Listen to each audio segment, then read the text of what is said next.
Hi everyone, welcome back to my channel. My name is Jenny. I'm here today to share with you my reading plans for the month of August.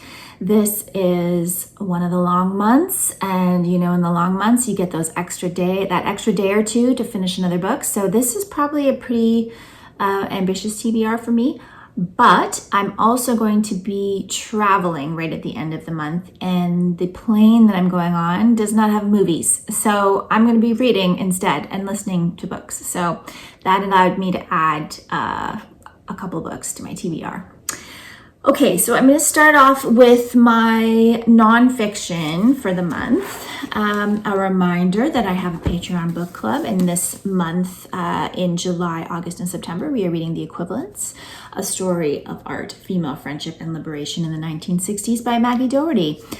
This book follows 5 women who are brought into a Radcliffe Fellowship in the mid-1960s. This fellowship allows women who have a huge amount of potential but not the opportunity to pursue their passion to do so with a stipend. And so we have Anne Sexton, we have Maxine Cuman, Barbara Swan, Mariana Pineda, and Tilly Olsen are the women that are featured in here, but you also learn all about the program, what it did, and the kind of climate of the United States at that time. So that is The Equivalents.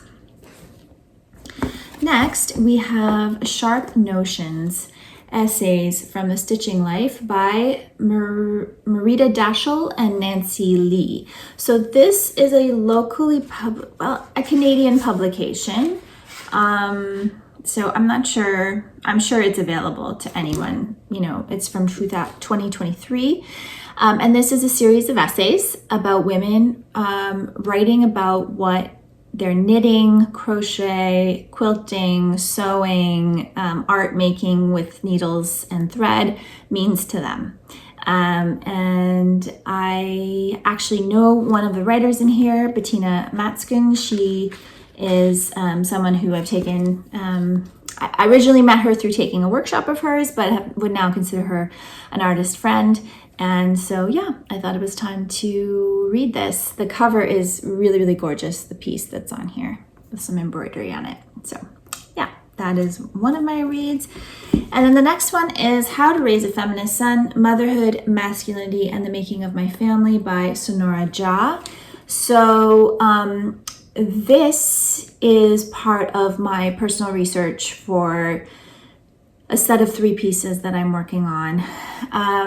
They are my pieces about motherhood. And when I started these pieces, I realized that I have a list of books that I want to be reading around motherhood while making these pieces, which I've done throughout this body of work. And I also realized that for me right now, at this point in my life, being middle-aged, I have a son that just graduated from high school, and one of them will graduate from high school in 3 years.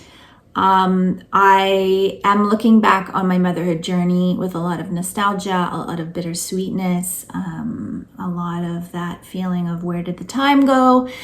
And so the processing of those emotions is quite difficult. It's proving to be something that is affecting me more emotionally than I realized it would. And so I feel like reading some books about motherhood and trying to put my feelings into context with other women's feelings will be helpful to me in processing through these emotions and in making this work. So that is why I started this. This book was on my list. And it is, Rebecca Solnit actually blurbs it, and I really liked her description. Exhilarating and inspiring, a beautiful hybrid of memoir, manifesto, instruction manual, and rumination.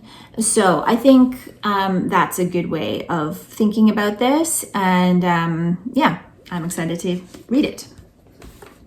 Okay, so that is my nonfiction for the month of August. Now, getting into my fiction, I have already selected my audiobook, which is Sea of Tranquility by Emily St. John Mandel. This was her third novel. Her fourth novel is forthcoming. It's coming out soon, and I actually just purchased tickets to see her at the Vancouver Writers Fest. And so I wanted to get her third novel read so that when I go to see her in person, I will be caught up, and then we'll read her fourth novel, when the mood strikes. But this is a multiple perspective sci-fi novel. There's a lot of it is set in very far futures, and it's an investigative novel. And if you know anything about Emily St. John Mandel's work, she is a story weaver, and she weaves the narratives together in very interesting ways, very satisfying ways. I can't even really explain to you the sensation that her novels give to me. I always feel the same when and I've listened to each of her novels on audio. I always feel the same sensation when I'm listening to them. And I marvel at her craft. I marvel at how she weaves a story together. It is profound to me and super satisfying. So, Sea of Tranquility. It's not a very long audiobook. I think it's 7 hours, something like that. So I decided to pick up another one. Like I said, I'm going to be on a plane without movies. So for 5 hours. And so I decided to also pick up Aria by Nazanine Hozar. This is a novel set during the revolution in Iran in the 1950s. It follows a man who finds an abandoned baby, and he decides to, raise her and keep her, and names her Aria.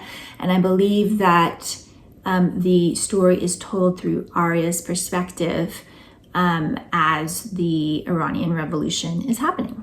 And so I believe Nazanine Hozar is a Canadian Iranian author. So I'm excited to get that one. It's been on my list for a long time. And that will be my other audiobook for the month of August. And then I have two paperback novels that I'll be reading for August. The first one is called Antelope Woman by Louise Erdrich. And I'm very excited to be finally reading a Louise Erdrich. Louise Erdrich is a, potentially the most well-known First Nation Indigenous author from the United States. She's very beloved. A lot of her books have been on, prize lists. And I have not read any of her work. And so this is her best-selling novel from 1998. And it won the National Book Award. And it has been retitled, as far as I understand. I believe this was actually called originally The Antelope Wife or Antelope Wife. And then it was reissued. I believe this cover was painted by her daughter, which is very cool, and renamed. And she does a little blurb at the beginning explaining why she wanted that to happen. So this is a multiple character narrative taking place. It seems to be taking place in like a past timeline. So somewhere around when,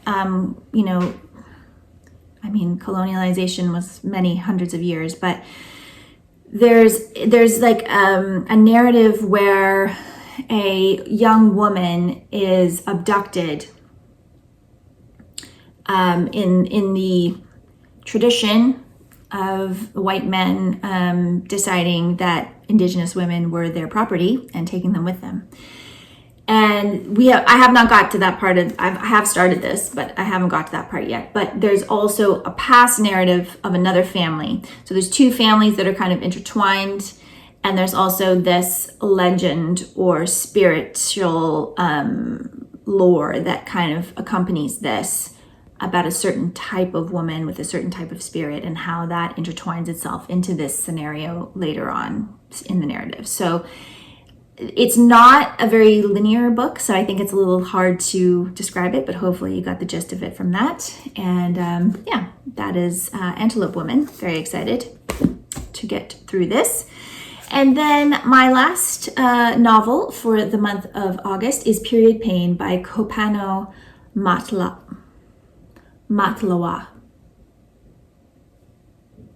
Or Matlwa.